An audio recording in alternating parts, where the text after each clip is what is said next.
durante este día, porque hemos sentido la presencia de tus ángeles con nosotros. Te damos gracias por habernos traído a este lugar con tu protección. Y pedimos ahora que esa presencia de tu Santo Espíritu continúe manifestándose en este lugar. Señor, ayúdanos a entender los eventos que están sucediendo en el mundo y que pronto estallarán en una gran crisis final. Ayúdanos, Señor, a comprender cómo pasar por este tiempo victoriosamente. Gracias te damos de antemano por escuchar nuestra oración y por responderla, porque te lo pedimos en el nombre y por los méritos de nuestro Señor Jesús. Amén. Hay diferentes formas de analizar los eventos finales que van a suceder en este planeta. Generalmente, como adventistas, cuando hablamos de eventos finales, los eventos que van a suceder inmediatamente antes que Cristo venga, tenemos la tendencia a estudiar este tema desde la perspectiva de los libros de Daniel y Apocalipsis. Ahora, ciertamente, estos libros presentan de una forma clara la secuencia de eventos finales.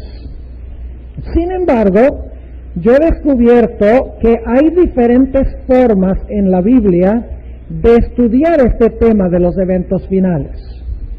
Otra forma que yo he descubierto que presenta claramente los eventos finales es estudiando especialmente los primeros 11 capítulos del libro de Génesis.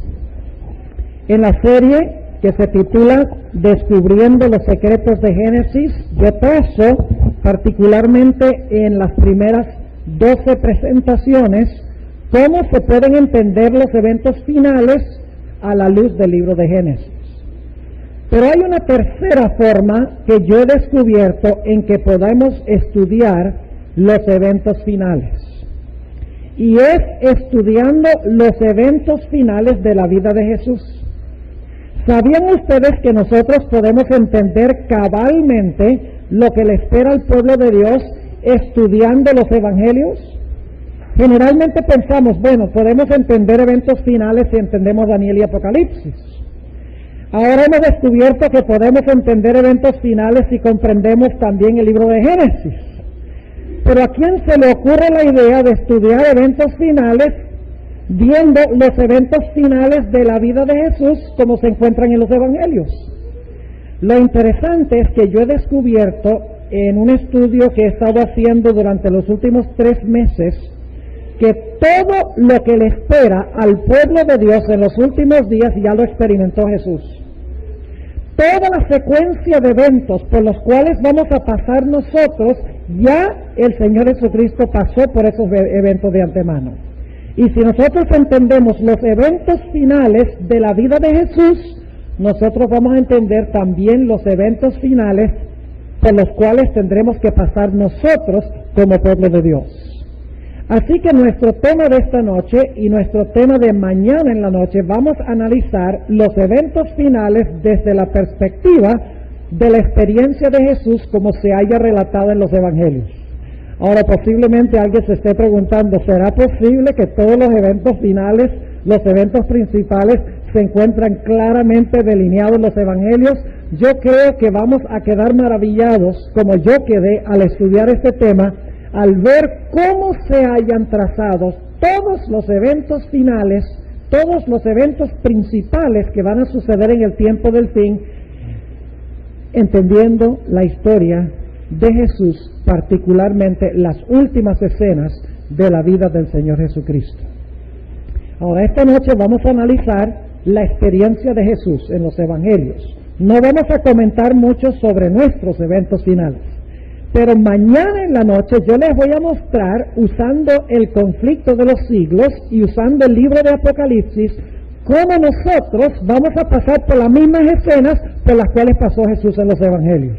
Es una forma muy interesante de estudiar eventos finales y nos ayuda porque cuando vemos que Jesús pasó por esos eventos y ganó la victoria y está ahora en el cielo, nosotros también podemos tener la certeza de que cuando pasemos por esos eventos finales, si tenemos el mismo secreto que tuvo Jesús, pasaremos victoriosos y terminaremos también en el cielo, a donde se encuentra Jesús ahora. Quiero invitarles a abrir sus Biblias conmigo al Evangelio según San Lucas, el capítulo 4. Y espero que no tengan ningún apuro esta noche, porque no quiero correr contra el reloj. Tenemos un material muy importante que estudiar esta noche y no sé cuánta cantidad de tiempo pueda yo tomar, pero ustedes saben que yo nada más voy a estar aquí 3 días más después de hoy, y entonces ya se libran de mí y ya no tienen que quedarse hasta las 9:30 más en la iglesia. Noten lo que dice en Lucas el capítulo 4 y el versículo 16. Aquí está hablando del inicio del ministerio del Señor Jesucristo, al comienzo de su ministerio, cuando es bautizado. Recién ha sido bautizado. ¿Y qué fue derramado sobre Jesús cuando se bautizó? El poder del Espíritu Santo. Ustedes saben, el Espíritu Santo descendió como paloma sobre Jesús. Y luego noten lo que Jesús declara en el versículo 16. Y vino a Nazaret, donde había sido criado, y entró conforme a su costumbre el día del sábado en la sinagoga, y se levantó a leer. Y fue levado el libro del profeta Isaías, y como abrió el libro, halló el lugar donde está escrito. Noten, el Espíritu del Señor es sobre mí. ¿Fue ungido Jesús con el Espíritu Santo para cumplir su obra de predicación? ¿Predicaba Jesús la palabra del Señor con el poder del Espíritu Santo? ¿Traía la palabra de Dios convicción en los corazones de los que le escuchaban? Sí. ¿Por qué? Porque Jesús tenía en su vida el poder del Espíritu Santo. Note lo que sigue diciendo el versículo 18. El Espíritu del Señor es sobre mí, por cuanto me ha, ¿qué? Ungido. Noten que fue ungido con el Espíritu Santo. Por cuanto me ha ungido para dar buenas nuevas a los pobres. Me ha enviado para sanar a los quebrantados de corazón, para pregonar. Otra palabra para eso sería anunciar, proclamar, para pregonar a los cautivos libertad y a los ciegos vista, para poner en libertad a los quebrantados, para predicar el año agradable del Señor. Y rollando el libro, lo dio al ministro y sentóse, y los ojos de todos en la sinagoga estaban fijos en él, y comenzó a decirles: hoy se ha cumplido esta escritura en vuestros oídos. El primer punto que quiero que notemos es que el Señor Jesucristo fue ungido con el poder del Espíritu Santo para cumplir su ministerio. Y como resultado del ungimiento del Espíritu Santo, el Señor Jesucristo proclamó la palabra de Dios ¿con qué? Con poder. Proclamó la verdad de Dios con poder. Ahora, ¿saben ustedes que esto empezó a poner en problemas a Jesús? Noten lo que dice en el Evangelio según San Mateo, el capítulo 7. No todos estaban contentos con el mensaje de Jesús. Ustedes saben que cuando Jesús proclamó este mensaje, le seguían las muchedumbres, ¿sí o no? Vayan conmigo al Evangelio según San Mateo, el capítulo 4 y el versículo 25, para que ustedes vean cuál fue el fruto de la predicación de Jesús. Dice en el capítulo 4 de San Mateo y el versículo 25, y le siguieron muchas gentes de Galilea y de Decápolis y de Jerusalén y de Judea y de la otra parte del Jordán. La Biblia dice que miles de personas, judíos, no judíos, no solo dice aquí de Jerusalén, sino que dice de Galilea, de Decápolis, de Judea, de la otra parte del Jordán, que sería lo que hoy en día es Jordania, Siria. Cuando escucharon el poder del mensaje de Jesús, empezaron a seguir a Jesús con entusiasmo. Es más, los mismos dirigentes judíos, si ustedes leen Juan 12 y el versículo 19, nos dice que los dirigentes estaban muy molestos con lo que estaba sucediendo en respuesta al mensaje de Jesús. Noten lo que dice el versículo 19. Mas los fariseos dijeron entre sí: ¿veis que nada aprovecháis? He aquí, el mundo se va tras de él. Pregunto, ¿el mensaje de Jesús tuvo poder? muchedumbres y multitudes de todas las naciones aceptaban el mensaje de Jesús? Claro que sí, pero eso le trajo a Jesús problemas. Vayan conmigo a Mateo el capítulo 7, Mateo el capítulo 7, y vamos a leer los versículos 28 y 29. Mateo 7 y el versículo 28 y el versículo 29. Y luego vamos a ver el contexto, lo que viene inmediatamente antes. Dice, y fue que como Jesús acabó estas palabras, las gentes se admiraban de su doctrina. ¿Por qué creen ustedes que la gente se admiraba de la doctrina y la enseñanza de Jesús? Noten lo que sigue diciendo en el versículo 29. Porque les enseñaba como quien tiene, ¿qué cosa? Autoridad. Y luego agrega, y no como los escribas. Ahora yo pregunto, ¿qué le dio poder a la enseñanza de Jesús? El poder del Espíritu Santo, pero ¿qué predicaba Cristo? Yo no sé si ustedes se han dado cuenta el número de veces en los evangelios que cuando la gente le preguntaba a Jesús algo, Jesús decía que está escrito. ¿No habéis leído? ¿Desconocéis las Escrituras y el poder de Dios? ¿Con qué respondía Jesús las preguntas y con qué enseñaba Jesús?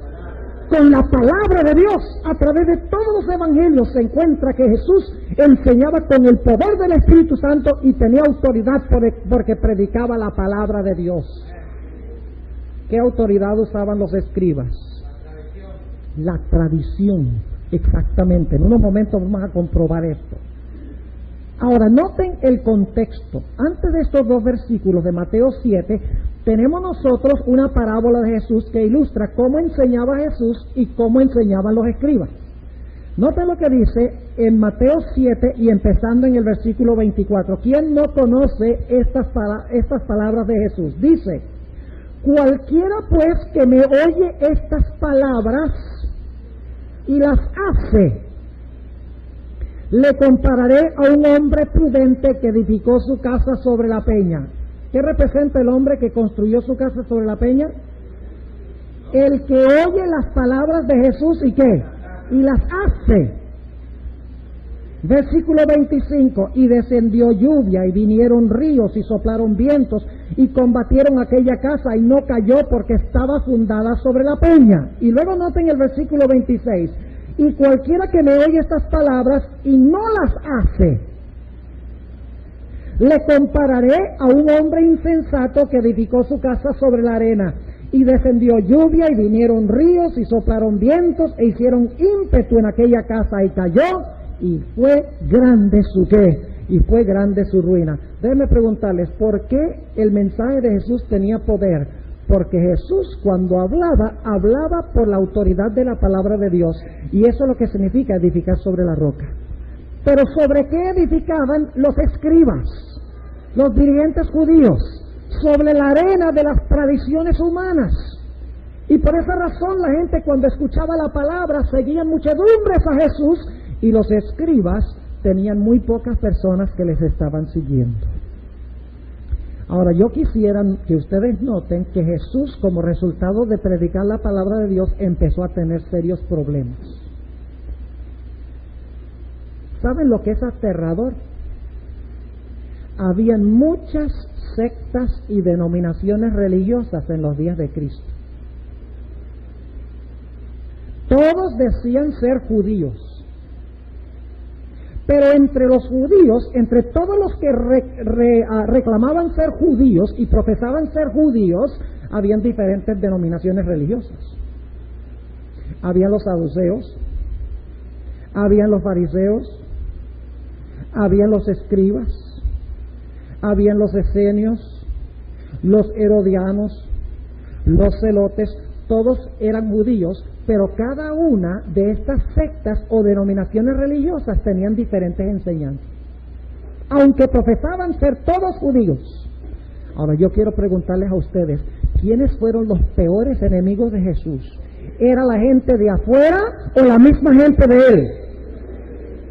¿Me están escuchando o no? Los enemigos de Jesús eran los árabes. Los enemigos de Jesús eran los chinos. Los enemigos de Jesús eran los rusos. No. Los enemigos que odiaban a Jesús eran las mismas denominaciones religiosas que profesaban ser judías como Jesús. Los peores enemigos de Jesús eran religiosos, no ateos. Yo no sé si ustedes consideran eso aterrador. Yo considero eso aterrador. Porque según vamos a ver mañana en la noche, los peores enemigos del remanente final de Dios serán los mismos que profesan ser cristianos. Y me estoy adelantando ahora. Y el punto de conflicto va a ser el mismo punto de conflicto que existía en los días de Jesús. Muchedumbres van a escuchar el mensaje de Dios, impartido por el poder del Espíritu Santo. La palabra sin adulterar, la palabra clara, limpia de Dios. Muchedumbres saldrán de Babilonia, aceptarán el mensaje y como resultado los líderes de Babilonia se van a levantar contra el mensaje. Ahora yo quisiera que ustedes vean conmigo cuál era el problema más detalladamente. Vayan conmigo al Evangelio según San Marcos, el capítulo 7. Ustedes recuerdan que en el libro de Apocalipsis nos dice que el conflicto final va a ser con respecto a dos puntos: los mandamientos de Dios y la adoración, ¿sí o no? ¿Son esos los dos puntos de contención? Recuerdan que Apocalipsis 12:17 dice que el dragón se airó contra la mujer y se fue a hacer guerra contra el remanente de la simiente de ella, los cuales guardan los mandamientos de Dios. Y el mensaje del tercer ángel dice: si alguno adora a la bestia y a su imagen, caerá sobre ellos la ira de Dios. Es decir, el conflicto final será sobre la obediencia a Dios y la adoración a Dios. Yo pregunto, ¿era esa la misma controversia entre Cristo y los fariseos? Noten lo que dice en Marcos el capítulo 7 y el versículo 1. El problema es que los judíos en el tiempo de Jesús se guiaban por las tradiciones de los hombres y no por la palabra de Dios. Note lo que dice en Marcos 7:1. Y se juntaron a él los fariseos y algunos de los escribas que habían venido de Jerusalén, los cuales viendo a algunos de sus discípulos comer pan con manos comunes, es a saber, no lavadas, los condenaban. Ahora, no significa que no se habían lavado las manos antes de comer, sino que los judíos habían dejado entrar en su religión tradiciones de que tenían que lavarse varias veces las manos antes de comer y durante el tiempo que estaban comiendo y después de comer, o si no quedaban ceremonialmente contaminados.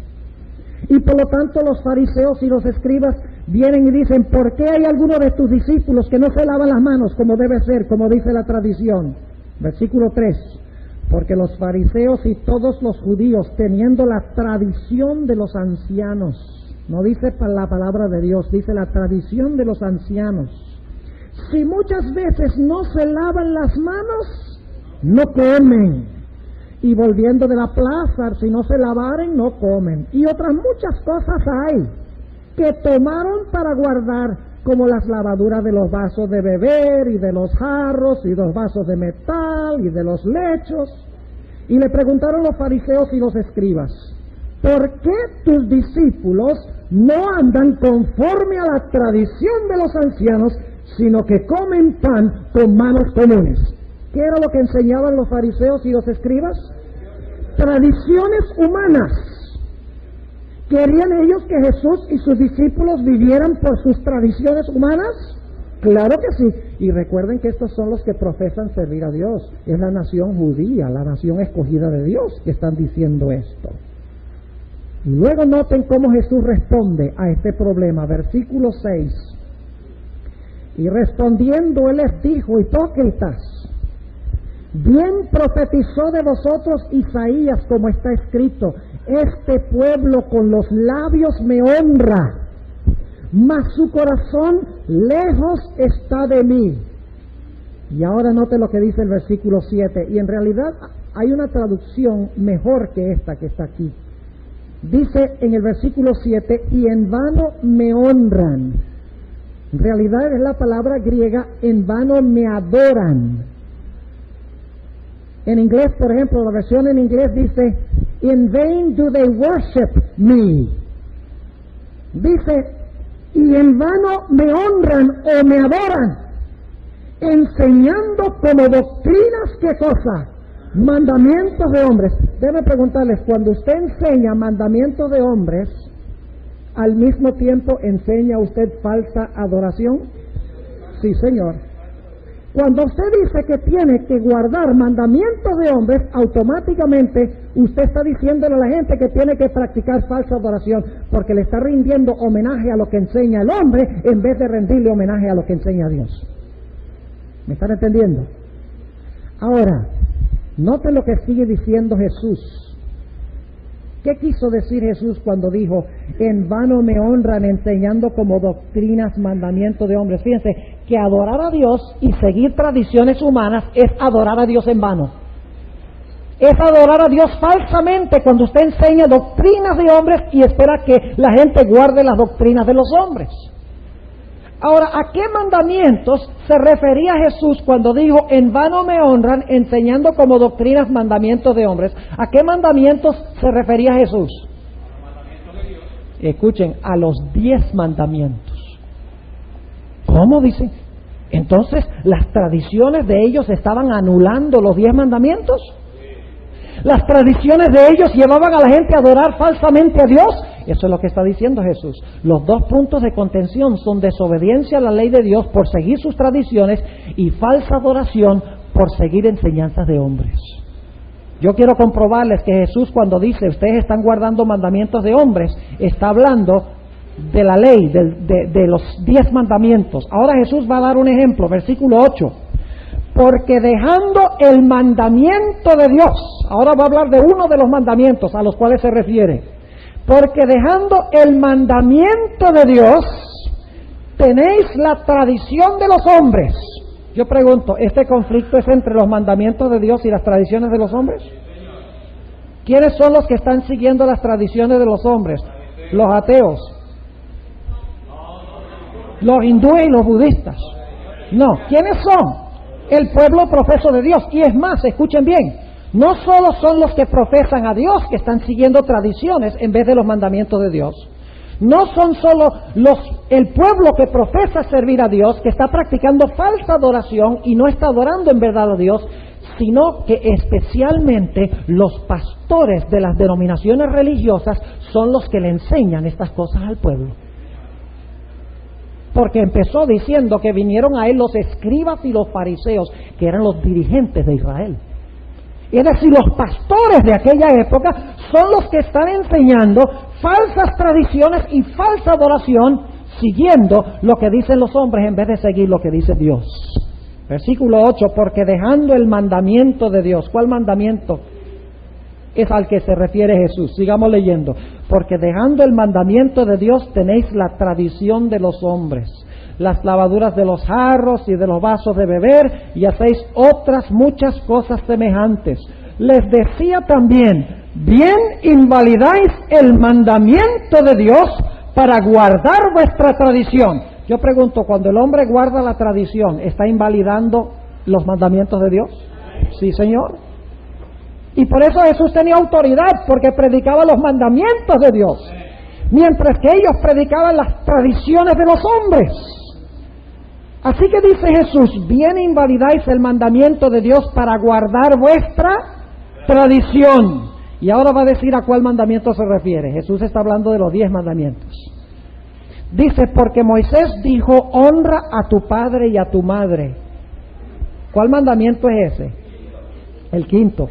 Así que cuando Jesús le dice, ustedes invalidan los mandamientos de Dios por guardar la tradición, está hablando Jesús de invalidar los 10 mandamientos. ¿Sí o no?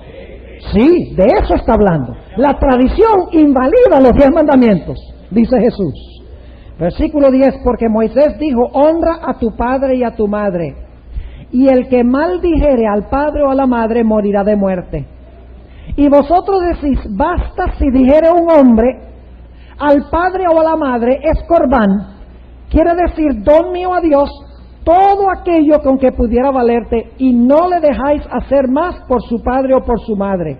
Ahora, ¿qué quiere decir corbán? Déjenme explicarles qué era el corbán. Era una tradición que había entrado en la nación judía, donde un hijo que tenía muchas posesiones, que debía usar esas posesiones para cuidar de sus padres, podía ir al templo y podía hacer una declaración bajo juramento y decir: todo lo que yo tengo es corbán. Sencillamente estaba diciendo que todo lo que él tenía algún día lo iba a dar al templo. Cuando él se muriera, todo iba a ser posesión del templo, pero él podía seguir usándolo mientras viviera. No podía darle un ápice a sus padres para ayudarlos, porque él podía usarlo mientras estaba vivo, pero todo lo que tenía era dedicado al templo. Es decir, ignoraba las necesidades de sus padres, declarando que sus propiedades eran corbán, estaban dedicadas al templo. Jesús le dice: la ley de corbán que ustedes tienen, que no es bíblica, que se basa en la tradición, anula el mandamiento que dice: honra a tu padre y a tu madre. ¿Están entendiendo lo que estoy diciendo? Su tradición anula el mandamiento de Dios. Déjenme darles un par de ejemplos más para que ustedes vean que el conflicto es entre los que profesan ser el pueblo de Dios, que están siguiendo tradiciones humanas y practicando falsa adoración, y Jesús, quien de verdad sirve a Dios y sigue los mandamientos de Dios y adora a Dios como Dios ha mandado. Déjenme darles un par de ejemplos más. Vayan conmigo a Juan 18 y el versículo 28. Juan 18 y el versículo 28. Aquí se encuentra Jesús a punto de ser llevado ante Pilato. Y ustedes saben que cuando Jesús fue llevado ante Pilato fue en la época de la Pascua. Ahora noten esto, versículo 28. Y llevaron a Jesús de Caifás al pretorio, y era por la mañana. Y ellos no entraron en el pretorio por no ser contaminados, porque ellos tenían una tradición que era que antes de comer la Pascua, ellos no podían entrar en contacto ni por un instante con un gentil. Y el pretorio estaba lleno de Pilato y de los soldados romanos, etcétera. Así que si ellos entraban allí, se iban a contaminar ceremonialmente por sus propias leyes y entonces no iban a poder comer la Pascua. Pero ¿saben lo que es interesante?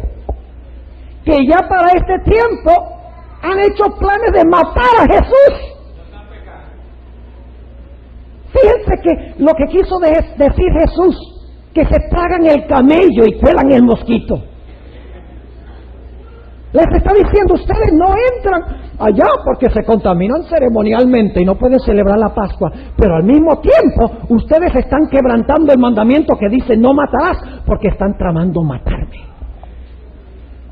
Anulando el mandamiento de Dios por seguir su ¿qué? Su tradición. Déjenme darles otro ejemplo. ¿Saben ustedes sobre qué tenía Jesús el mayor conflicto con aquellas personas, con los dirigentes judíos, con los pastores y con las muchedumbres que seguían los pastores? ¿Saben ustedes cuál era el punto más grande de contención? La doctrina sobre la que peleaban más de todas. No, esa era una: el sábado. ¿Han notado ustedes el número de veces, y este es un tópico que no voy a poder hablar sobre todos los conflictos sabáticos de Jesús, porque son demasiadas referencias, pero ¿han notado ustedes la cantidad de veces que Jesús escogió sanar gente en sábado? ¿Y saben algo? A los que sanó Jesús no era gente que estaba grave y que había que sanarlos o se iban a morir. Imagínense, sana a un paralítico que ha estado paralizado 38 años. ¿Cuál hubiera sido el problema en esperar hasta la puesta del sol? Sana a un ciego de nacimiento. ¿Se hubiera muerto ese ciego si se espera hasta la puesta del sol? Sana a una mujer que había estado doblada por 18 años. Sana a un hombre que tenía una mano seca. Esperar hasta la puesta del sol, no había ningún problema. Todos los milagros que hizo Jesús en sábado eran casos crónicos, no eran casos de emergencia.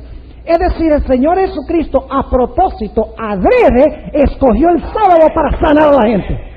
Y algunos dicen: bueno, Jesús, al sanar en sábado, quebrantó el sábado, desobedeció el mandamiento del sábado. Escuchen bien lo que voy a decir. Jesús no desobedeció el mandamiento bíblico del sábado. Muéstrenme ustedes un lugar en la Biblia donde dice que no se puede sanar en sábado, fuera de lo que decían los fariseos. Si ustedes van a Isaías 58, van a encontrar que nos dice que el sábado es un día para alimentar a los hambrientos, para visitar a los encarcelados, para librar a los que son esclavos, para visitar a los enfermos. Es decir, la palabra de Dios dice que es lícito hacer eso el sábado. Es más, si usted no lo hace el sábado, está quebrantando el sábado. Entonces yo pregunto, ¿qué sábado quebrantó Jesús? Sí quebrantó uno. Él quebrantó el sábado de los fariseos. Escuchen lo que voy a decir. El sábado de los fariseos no era el sábado de la Biblia. Era un sábado basado en la tradición, ¿sí o no? Todas las reglas, las normas que ellos tenían, que le habían puesto al sábado, no eran bíblicas, sino que eran su creación. Es decir, que ellos estaban enseñando un falso sábado, un sábado espurio, un sábado basado en la tradición. ¿Y qué hubiera sucedido si Jesús hubiera obedecido ese sábado? Si dice, yo no voy a sanar, yo voy a obedecer el sábado que hicieron los fariseos y los escribas. ¿Qué hubiera estado haciendo Jesús? Hubiera estado siguiendo la tradición de los hombres y quebrantando el mandamiento del sábado al no sanar a la gente. ¿Estaban anulando el sábado bíblico por sus tradiciones conectadas con el sábado?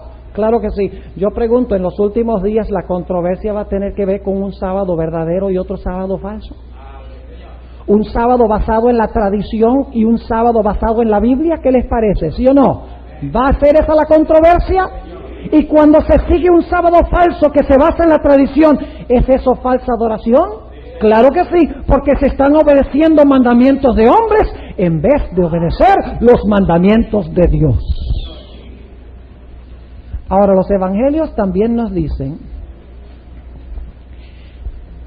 que Jesús constantemente fue asediado y acechado y espiado por los dirigentes religiosos de su época, porque estaban buscando alguna forma de acusarlo para destruirlo. Es decir, constantemente había gente siguiendo sus pasos para ver si enseñaba algo contra la tradición aceptada por los dirigentes y por el pueblo. Noten lo que dice, por ejemplo, en el Evangelio según Lucas, el capítulo 6 y el versículo 7. Lucas, el capítulo 6 y el versículo 7. Dice aquí, y le acechaban los escribas y los fariseos si sanaría en sábado. Ellos iban a ver si él iba a desobedecer sus tradiciones, si iban a desobedecer su sábado, y lo iban a saber para poder hacer ¿qué cosa? Para condenarlo y acusarlo. Note lo que dice en Lucas el capítulo 14 y el versículo 1. Lucas el capítulo 14 y el versículo 1. Dice, y aconteció que entrando en casa de un príncipe de los fariseos un sábado a comer pan, ellos ¿qué? Ahí está otra vez, ellos le acechaban. Note lo que dice en Lucas el capítulo 20 y el versículo 20. Dice, y acechándole, enviaron espías que se simulasen justos para sorprenderle en palabras, para que le entregasen al principado y a la potestad del presidente. ¿Pueden ustedes imaginarse lo que es andar por allí y todo el tiempo tener que cuidar lo que uno está diciendo porque sabe que hay espías que están viendo cada paso y escuchando cada palabra para tratar de atraparlo porque no está de acuerdo con sus enseñanzas y sus tradiciones? Noten lo que dice en Juan 11 y el versículo 57. ¿Saben ustedes que hasta muchos de los dirigentes querían creer en él? Noten lo que dice Juan 11 y el versículo 57. Declara lo siguiente. Y los pontífices y los fariseos habían dado mandamiento. ¿Quiénes habían dado mandamiento? ¿Quiénes eran los pontífices? Los pontífices eran los sacerdotes. Y los fariseos habían dado mandamiento que si alguno supiese dónde estuviera, lo manifestase para que ¿qué? Para que le prendieran. ¿Creen ustedes que eso mismo va a pasar con el pueblo de Dios en los días del fin? ¿Y quiénes son los que van a espiar al pueblo de Dios? Los ateos. Los que no creen en Dios. No, Señor. No los de afuera, sino los de adentro. Como ellos no podían responder a los argumentos de Jesús, tuvieron que recurrir a planes para destruirlo o para matarlo. Ahora es interesante notar cómo ellos lograron que se diera un decreto de muerte contra Jesús. Vamos al Evangelio según San Juan, el capítulo 11 y el versículo 49 y 50. ¿Saben ustedes quién fue el que dio el decreto de muerte contra Jesús? Note lo que dice Juan, el capítulo 11 y el versículo 49. 11, 49. Y el versículo 50 dice, y Caifás. ¿Quién? Caifás. ¿Quién era Caifás? ¿El quién? Entonces, ¿quién dio el decreto de muerte? Al final de la historia no va a haber un sumo pontífice que va a querer dar el decreto de muerte. ¿Dicen eso las profecías? Note lo que dice en el versículo 49 y 50. Dice, y Caifás, uno de ellos, sumo pontífice de aquel año, les dijo, vosotros no sabéis nada, ni penséis que nos conviene que un hombre muera por el pueblo y no que toda la nación, ¿qué? Toda la nación se pierda. Note lo que dice Juan 18, 13 y 14 sobre este mismo punto. Juan 18 y el versículo 13 y 14 dice, cuando Jesús ya es llevado ante el tribunal, dice, y lleváronle primeramente a Anás, porque era suegro de Caifás, el cual era pontífice de aquel año. Y ahora escuchen el versículo 14.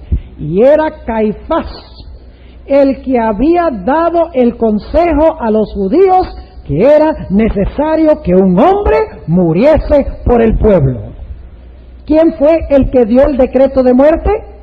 El sumo pontífice.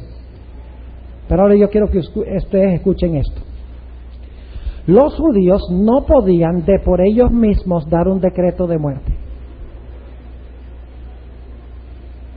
La iglesia de aquellos días, la nación judía, los que profesaban adorar a Dios, querían destruir a Jesús, porque predicaba la palabra de Dios por el poder del Espíritu Santo, rechazaba la tradición humana y predicaba la verdadera adoración. Ellos querían deshacerse de Jesús, pero el problema es que ellos no tenían la autoridad de por sí mismos para destruir a Cristo.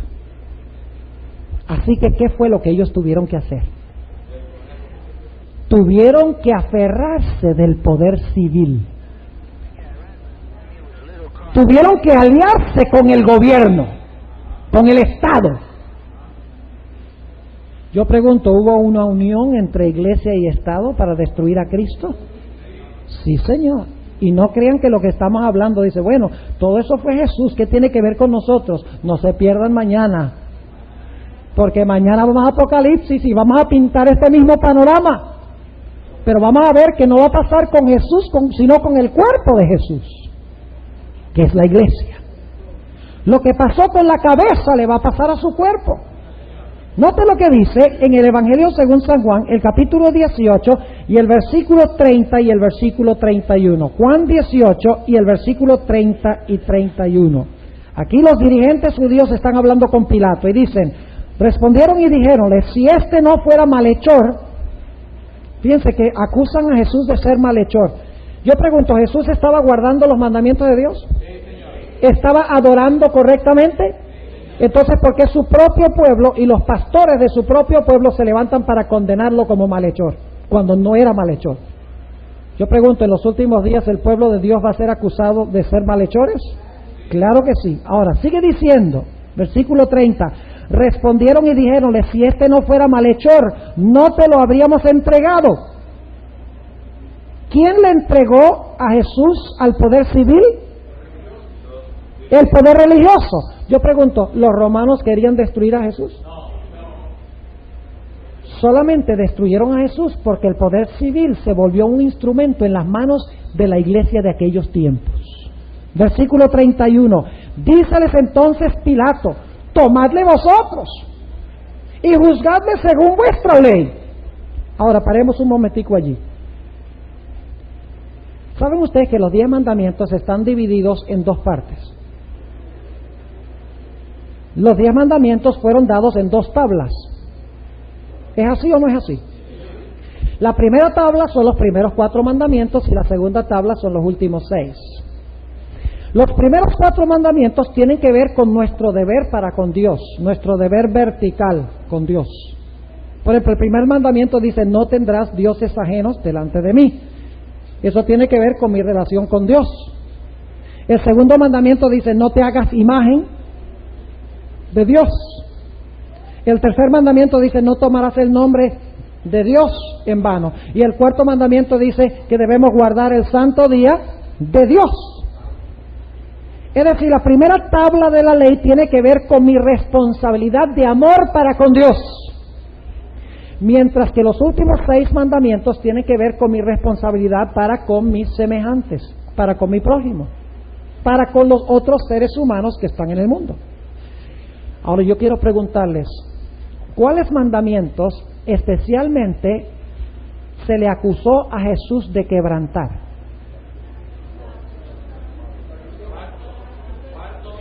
¿Saben que no se le acusó ni una vez de quebrantar ninguno de los últimos 6? Cada vez que se acusó a Jesús, se le acusó de quebrantar alguno de los primeros 4 mandamientos. Por ejemplo, en Marcos 2:7, cuando Jesús dice, tus pecados te son perdonados, al paralítico, dice, te habla blasfemia. ¿Quién puede perdonar pecados sino solo Dios? Lo están acusando de quebrantar el primer mandamiento, no tendrás dioses ajenos delante de mí. En Juan 10, Jesús dice, ¿por qué me quieren apedrear? ¿Qué mala obra he hecho? Ellos dicen, no te vamos a apedrear por una buena obra, sino porque tú, siendo hombre, te haces ¿quién? Te haces Dios. ¿Fue Jesús acusado de quebrantar el sábado? Cuarto mandamiento. Inclusive los judíos condenaron a Jesús diciendo que él decía que era un rey. Se estaba colocando, en otras palabras, en lugar de Dios. Ahora, escuchen lo que voy a decir. El gobierno no tiene ningún derecho de meterse con los primeros 4 mandamientos.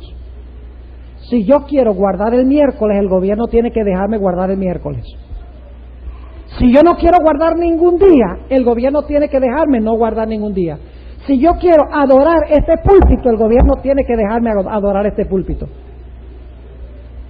Si yo quiero inclusive usar el nombre de Dios en vano, inclusive usarlo mal, el gobierno no puede decir absolutamente nada, porque los primeros 4 mandamientos nada tienen que ver con el gobierno, es mi relación con Dios, mi conciencia con Dios. El gobierno lo que tiene que hacer es preservar el orden civil, asegurarse de que no matemos, de que no adulteremos, de que no hablemos falso testimonio, de que no robemos. Es decir, el gobierno tiene que ver con la segunda tabla, mientras que Dios tiene que ver con la primera.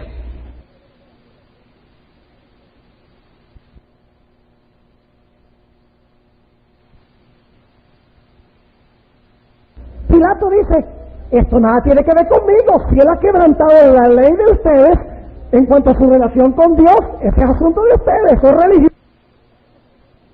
Pero ¿sabe lo que es interesante en el caso de Jesús? En el caso de Jesús, aunque se le acusó de quebrantar la primera tabla de la ley, ellos van al gobierno para que el gobierno lo castigue por quebrantar los mandamientos que tiene que ver con su deber para con Dios. Ahora yo pregunto, ¿creen ustedes que Pilato entendía que él no tenía nada que ver con esa tabla de la ley? El mismo Pilato tenía más sabiduría que ellos. Note lo que dice. Note lo que dice, hermanos y hermanas. Pilato dice, esto nada tiene que ver conmigo. Si él ha quebrantado la ley de ustedes en cuanto a su relación con Dios, ese es asunto de ustedes, eso es religioso, eso nada tiene que ver con el poder civil. Note lo que dice en el capítulo 18 y el versículo 30 y 31. Dice lo siguiente. Respondieron y dijéronle, si este no fuera malhechor, no te lo habríamos entregado. Díceles entonces Pilato, tomadle vosotros y juzgadle según vuestra ley.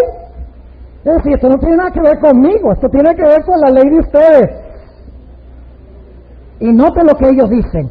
Y los judíos le dijeron, a nosotros no nos es lícito matar a nadie. Yo pregunto algo. Si yo hoy en día quebrantara el domingo como día de reposo, o sea, no observo el día domingo como día de reposo, eso ofendería a algunos cristianos. Por ejemplo, porque los luteranos, por ejemplo, guardan el domingo. ¿Podría la iglesia luterana sacarme aquí al frente a la calle y apedrearme?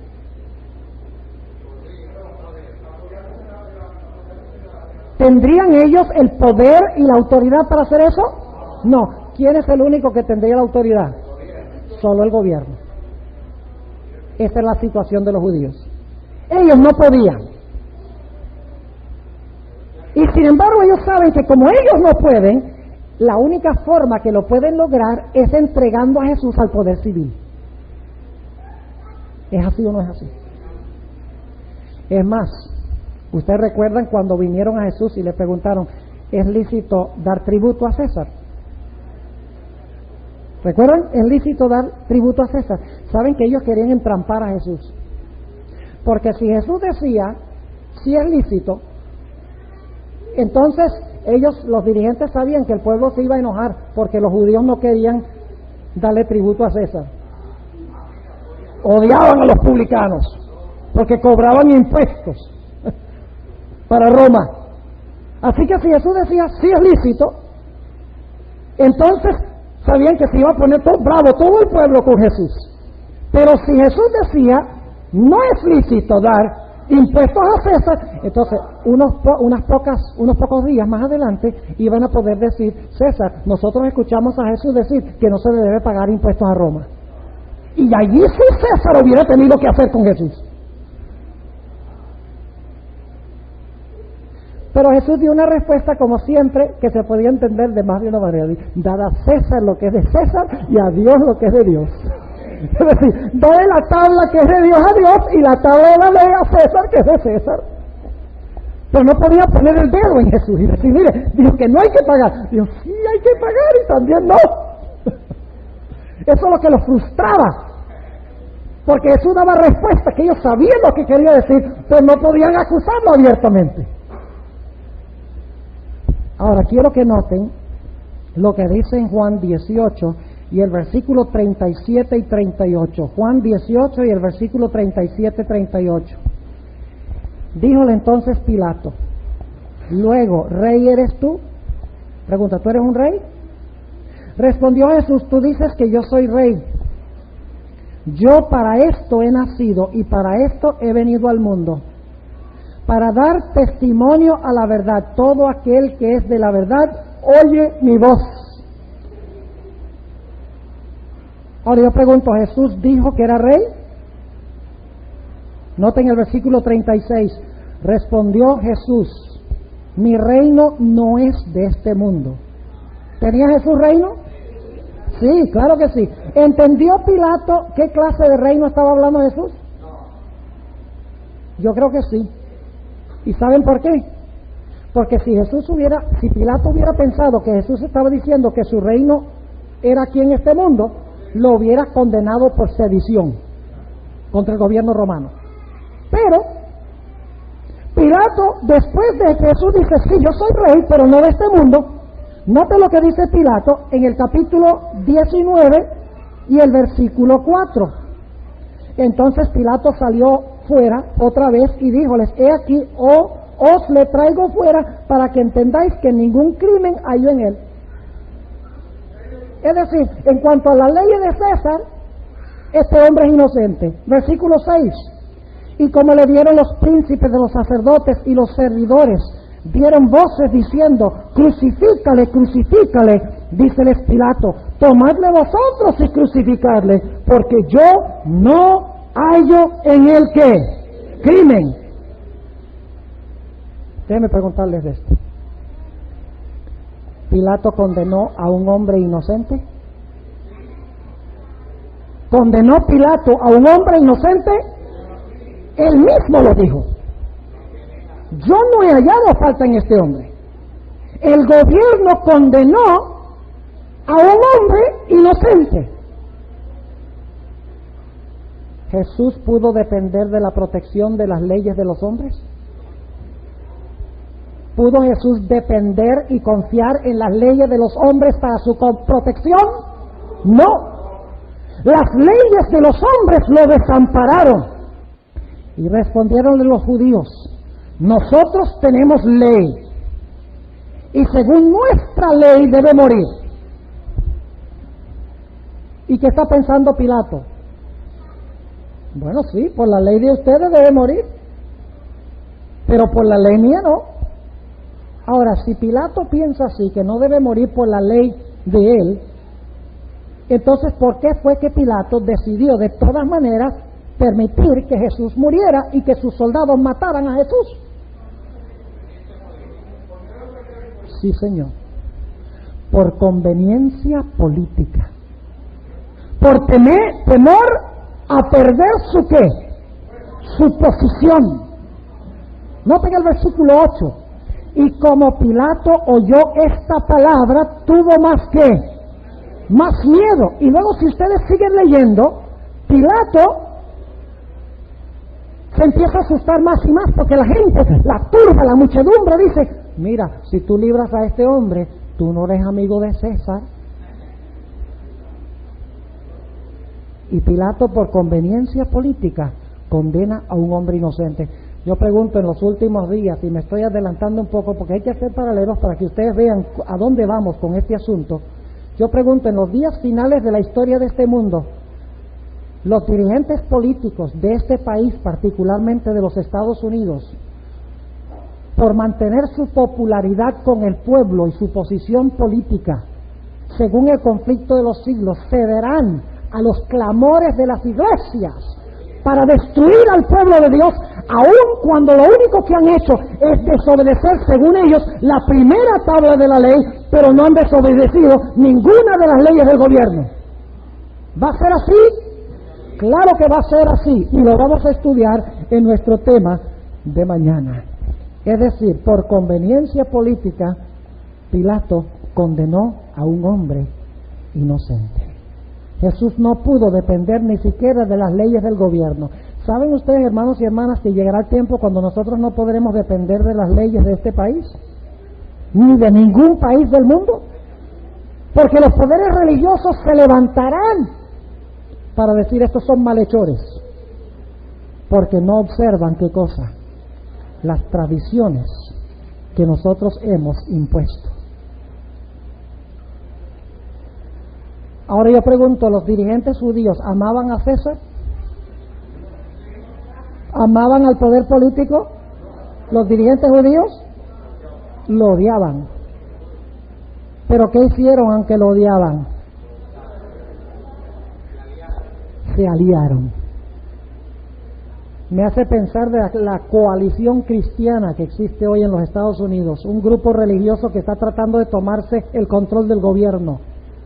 Posiblemente algunos no han escuchado de esta organización, y otras de cristianos que dicen, tenemos que tomar el poder político y tenemos que hacer de los Estados Unidos un poder religioso que imponga las leyes de Jehová, que imponga el día de reposo, como ellos lo entienden, basado en tradiciones humanas. Debemos crear una teocracia en el mundo donde sea Dios el gobernante absoluto de nuestro país. Y eso a muchos les suena muy bien, dice, qué bueno eso. El problema es que Dios no gobierna directamente ya en los reinos de este mundo. Jesús dijo, mi reino no es de este mundo. Dios estableció los poderes civiles para mantener el orden civil y ha escogido a su iglesia para que mantenga el orden y predique el evangelio que tiene que ver con las primeras tablas de la ley. Pero lo interesante es que hay muchos hoy en día que están tratando de usar el poder político, aun cuando aborrecen a los dirigentes políticos, con el fin de usarlos para sus propios propósitos. ¿Saben otro dato muy interesante? Las sectas judías se odiaban unas a otras y tenían diferentes doctrinas y enseñanzas. Por ejemplo, los fariseos creían en la resurrección y los saduceos no. Los herodianos les gustaba Herodes, pero los fariseos no. Los fariseos creían en la inmortalidad del alma, mientras que los saduceos no. Cada secta judía, aunque todos profesaban ser judíos, tenían diferentes doctrinas, pero todos se unieron con un propósito común: matar a Jesús. ¿Creen ustedes que en los últimos días va a haber muchas organizaciones que profesan ser cristianas, que tienen diferentes doctrinas y enseñanzas, pero que se van a unir con el fin de destruir a aquellos que no viven de acuerdo a las tradiciones que han entrado en las iglesias? Eso lo vamos a estudiar mañana. Triste, pero cierto. Vamos a Juan, el capítulo 18 y el versículo 35. Déjenme preguntarles, ¿quiénes fueron los que instigaron al pueblo contra Jesús? Esto es lo triste, lo aterrador. Los que realmente levantaron al pueblo contra Jesús fueron los propios ministros, los dirigentes de aquella época. Note lo que dice Juan 18 y el versículo 35. Pilato respondió: ¿soy yo judío? Tu gente. ¿Quién es? Tu gente. Y los pontífices te han entregado a mí. ¿Quiénes entregaron a Jesús? Su propio pueblo, los de adentro. ¿Y quiénes más? Los pontífices. Note lo que dice el Evangelio según San Mateo, el capítulo 27. Mateo 27 y el versículo 20. Mateo 27 y el versículo 20. Escuchen esto. ¿Ustedes recuerdan cuando la gente clamó y dijo: danos a Barrabás y crucifica a este? Y Barrabás era el malhechor. Dice en el capítulo 27, el versículo 20: mas los príncipes de los sacerdotes y los ancianos persuadieron a quienes, persuadieron al pueblo que pidiese a Barrabás y a Jesús matase. ¿Quiénes revolvieron al pueblo contra el pueblo de Dios? Los dirigentes religiosos del profeso pueblo de Dios, que enseñaban tradiciones humanas por encima de la santa palabra de Dios. Es más, se le enseñaba al pueblo a obedecer ciegamente lo que decían sus dirigentes. Y como Jesús no obedecía ciegamente, es más, durante el ministerio de Jesús siempre los escribas y los fariseos le preguntaban: ¿con qué autoridad haces tú estas cosas? ¿Quién te dio autoridad? Es decir, ¿dónde tú estudiaste? ¿Dónde sacaste tu PhD? ¿Qué líder religioso? ¿De quién tú eres discípulo? ¿Cuál es el rabino que te dio la autoridad? Constantemente le preguntaban eso. ¿Y qué respondía Jesús? Mi autoridad viene de mi Padre y de su palabra. Noten que constantemente los dirigentes religiosos querían que Jesús y los demás se sometieran a lo que ellos decían, sin ninguna base bíblica, sin ninguna base en la autoridad de la Escritura, sino sencillamente porque ellos lo exigían. Yo les mencioné que habían muchos líderes, inclusive que sabían que Jesús había predicado la verdad, pero les resultó imposible aceptar lo que Jesús predicaba. Muchos pastores rechazaron lo que Jesús predicaba. ¿Saben por qué? Noten lo que dice en el Evangelio según San Juan, el capítulo 12 y el versículo 42 y 43. Juan 12 y el versículo 42 y el versículo 43. Dice allí lo siguiente: con todo eso aún de los príncipes, muchos creyeron en él. Aún entre los príncipes, muchos creyeron en él. Mas por causa de los fariseos, no lo confesaban, por no ser echados de la sinagoga. Hoy diríamos por no ser echados de la iglesia como príncipes. Y luego dice en el versículo 43, porque amaban más la gloria de los hombres que la gloria de Dios. Y ahora escuchen, hermanos y hermanas. Ustedes recuerdan que Caifás una vez dijo, y se encuentra registrado en Juan 11, dice: si nosotros no destruimos a este hombre, los romanos van a venir y van a destruir nuestra nación. Así que dice, hay que destruir a este hombre para que los romanos no destruyan nuestra nación. Y usan a los romanos para destruir al hombre. ¿Y saben lo que es interesante? Más adelante, el poder que usaron para destruir al hombre, lo destruyó a ellos. Es decir, el poder civil que ellos usaron, Roma, para destruir a Jesús, fue el mismo poder que en el año 70 de la era cristiana vino y destruyó a la nación. Así que ellos creían que si destruían al hombre iban a salvar su nación, pero por destruir al hombre destruyeron su nación. Mañana vamos a ver que eso es lo mismo que va a pasar en el tiempo del fin. Los mismos poderes que han sido usados según Apocalipsis 17, los poderes civiles que han sido usados por la ramera para perseguir y derramar la sangre del pueblo de Dios, dice que los reyes de la tierra aborrecerán a la ramera y la harán desolada y la harán desnuda.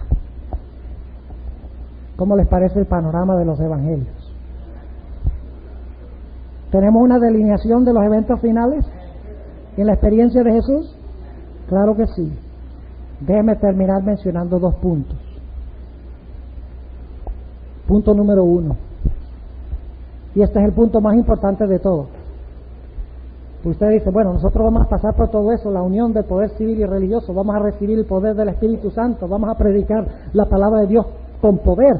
La batalla va a ser entre la tradición de los hombres y la palabra de Dios y la ley de Dios, entre la falsa adoración y la verdadera adoración. Se va a unir el poder civil y religioso, los dirigentes religiosos van a ser los instigadores del pueblo contra el remanente. ¿De qué vale conocer todo eso si nosotros no nos preparamos para ese tiempo? Ahora escuchen lo que les voy a decir. Este es el punto más importante de lo que estamos estudiando esta noche. Jesús entró en su crisis que hemos descrito especialmente a partir de Juan 18. Ahí es cuando los dirigentes toman a Jesús, lo examinan en su concilio y luego entonces lo llevan al poder civil. ¿Han notado ustedes alguna vez lo que encontramos en Juan 13 al 17 antes de que Cristo entre en la crisis en el capítulo 18? En Juan 13, 14, 15, 16 y 17 encontramos los secretos que da Jesús para que sus discípulos sean victoriosos en pasar por la crisis. ¿Sobre qué habla Jesús en Juan 13 al 17? La humildad. La importancia de recibir ¿qué? El Espíritu Santo. La importancia de la oración conectada con el Espíritu Santo. La importancia de guardar sus mandamientos. Porque en Juan 14, 15 dice, si me amáis, guardad mis mandamientos. Y yo oraré al Padre y os dará otro consolador. Ahí está el Espíritu Santo. En Juan 17 habla de la unidad, del amor. Es decir, en estos capítulos de Juan 13 al 17, si nosotros los estudiamos en detalle, sabremos cuál es la preparación que necesitamos para entrar a la crisis de Juan 18 en adelante. Permítame leerles nada más un versículo aquí para que ustedes vean la conexión que existe entre la experiencia de Jesús y la experiencia por la cual van a pasar sus discípulos. Noten lo que dice el Evangelio según San Juan, el capítulo 15 y el versículo 26. Empero cuando viniere el Consolador, ¿quién es ese? El cual yo os enviaré del Padre, el Espíritu de qué?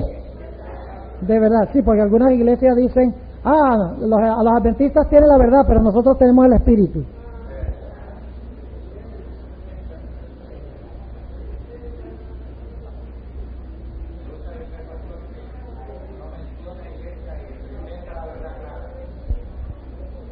Pero Jesús dice que cuando le adoramos tenemos que adorarle ¿cómo?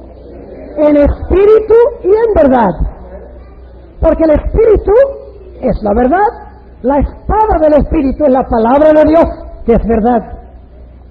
Así que dice, empero cuando viniere el Consolador, el cual yo os enviaré del Padre, el Espíritu de verdad, el cual procede del Padre, Él dará testimonio por mí. Y vosotros daréis testimonio. ¿Qué es lo que vamos a hacer cuando recibamos al Espíritu Santo? ¿Qué vamos a dar? Testimonio. Porque estáis conmigo desde el principio. Ahora está hablando de sus discípulos. Noten lo que dice el versículo 1 y 2 del capítulo 16. Estas cosas os he hablado para que no os escandalicéis. Os echarán de las sinagogas. ¿De dónde? De las iglesias. Y escuchen lo que sigue diciendo. Y aún viene la hora cuando cualquiera que os matare pensará que se hace servicio a Dios. ¿Captaron eso? Y estas cosas os harán porque no conocen al Padre ni a mí, aunque profesan, aunque son religiosos. Escuchen, hermanos y hermanas, los peores enemigos del pueblo de Dios han sido los mismos que profesan ser del pueblo de Dios. Y digo eso porque muchas personas hoy en día, cuando hablan de las profecías, ellos dicen, no, se va a reunir allá un ejército de los árabes y los chinos y los rusos, allá en el Medio Oriente. Y entonces van a venir para atacar al pueblo de Israel en el Valle de Megido. ¿Y qué tiene eso que ver con la ley de Dios? ¿Qué tiene eso que ver con la adoración? ¿Qué tiene eso que ver con la experiencia por la cual pasó Jesús? Nada. ¿Será que el diablo ha extraviado nuestros ojos de lo que verdaderamente va a ser el conflicto? Sí, Señor. Desde el mismo comienzo, los de adentro son los peores enemigos del pueblo de Dios. Los que profesan servir a Dios. Déjenme darles varios ejemplos. Déjenme preguntarles algo. ¿Quién era Caín quien mató a Abel? Era un forastero de por allá de un país lejano que venía y mató a Abel. ¿Qué era? Mi hermano. ¿Quiénes eran los peores enemigos de los profetas en el Antiguo Testamento? Los filisteos crucificaban a los profetas. ¿Ah? Los de Nínive apedrearon a Jonás. ¿Quiénes eran los peores enemigos de los profetas? ¿Quiénes apedreaban y mataban a los profetas? El mismo pueblo que profesaba ser pueblo de Dios. Déjenme preguntarles, en la Edad Media, ¿qué poder mataba a los santos de Dios? La misma iglesia, a través de instrumentos como la Inquisición. Mañana vamos a hablar de la Inquisición. Porque dice la iglesia, no, nosotros no matábamos a nadie. Lo que hacíamos era entregar a la gente en las manos de la Inquisición, ellos las examinaban y entonces el poder civil los mataba. Lo mismo podían decir los fariseos y los escribas. No, a Jesús, nosotros matar a Jesús, no, se fue Pilato. Él fue el que dio el decreto. Si fue Roma, nosotros nada tuvimos que ver con eso. Pero ¿quiénes fueron los culpables? Los que lo entregaron en manos del poder civil. Los peores enemigos del pueblo de Dios en los últimos días van a ser aquellos que se basan en tradiciones humanas, que enseñan falsa adoración y que van a perseguir a aquellos dentro de la iglesia que obedecen lo que dice la ley de Dios y que adoran a Dios como Dios ha mandado. Permítame brevemente leer dos pasajes, uno que encontramos en Juan, el capítulo 15 y el versículo 18 y 19. Algunos van a decir, pastor, ¿será posible entonces que nosotros seremos perseguidos por los mismos de adentro? Deben preguntar, ¿quién entregó a Jesús? ¿Quién le entregó a Jesús a los dirigentes judíos? ¿Quién? Judas. Y Judas era un ateo de Rusia. ¿De dónde salió Judas? De adentro. ¿Era uno de los círculos íntimos de Jesús? ¿Será posible que el remanente final va a ser entregado por gente que está íntimamente relacionados con ellos? Mañana vamos a estudiar todo esto del libro de Apocalipsis, cómo esto va a ser el mismo panorama en los días del fin, al tiempo del fin. Todos los pasos que hemos mencionado esta noche, que se encuentran en los evangelios, es la mejor forma de entender los eventos finales. Noten lo que dice Juan, el capítulo 15 y el versículo 18 y 19. Juan 15, 18 y 19 dice, si el mundo os aborrece, sabed que a mí me aborreció antes que a vosotros.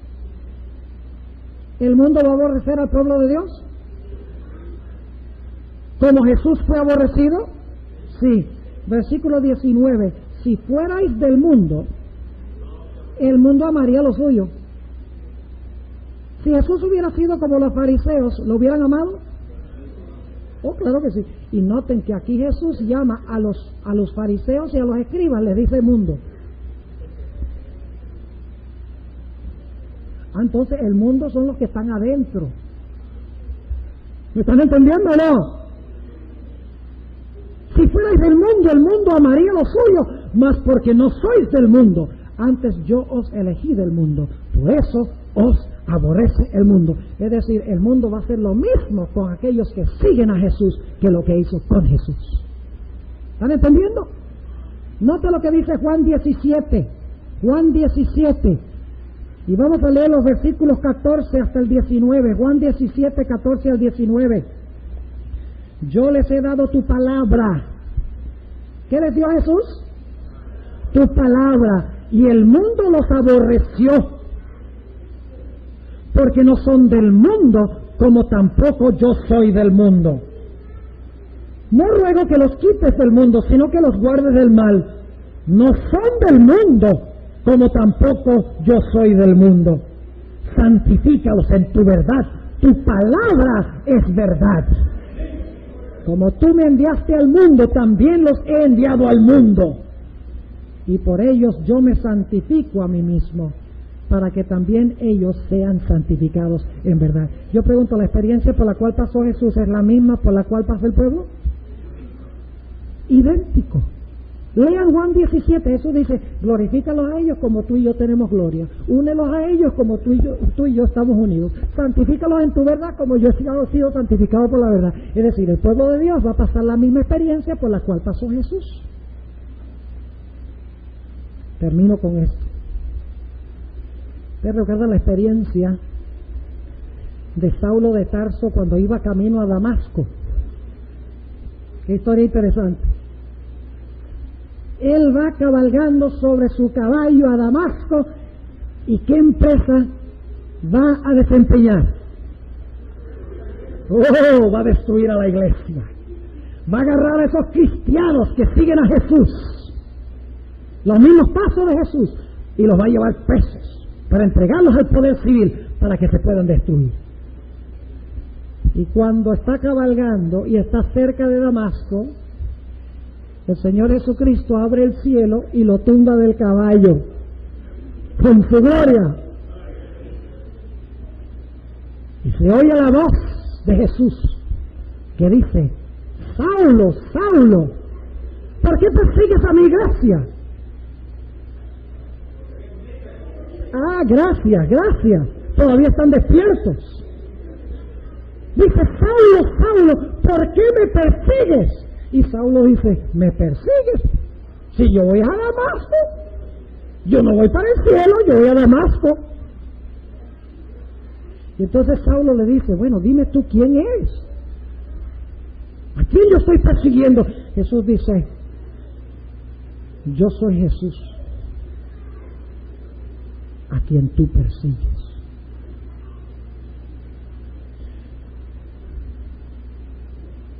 Cuando los religiosos persiguen al pueblo de Dios, ¿a quién están persiguiendo? A Jesús.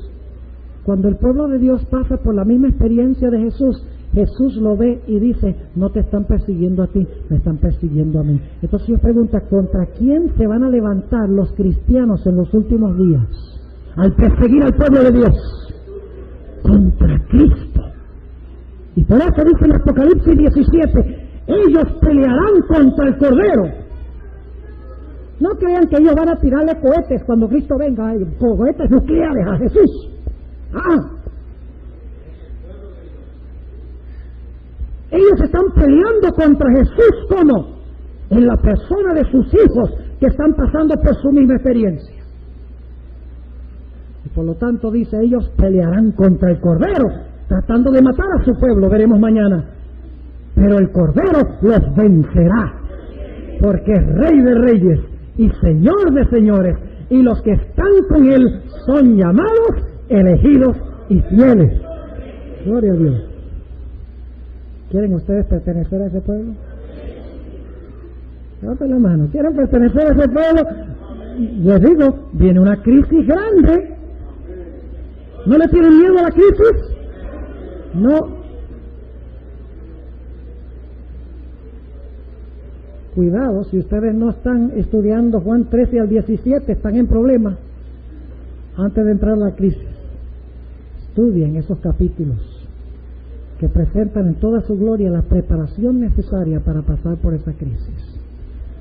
Que Dios nos bendiga, hermanos, y nos ayude a entender estas cosas y a fortalecer nuestra fe para que podamos pasar victoriosamente por la crisis. Oremos. Padre, te damos gracias porque tú nos has dejado registrado en los evangelios tan claramente la crisis por la cual vamos a pasar.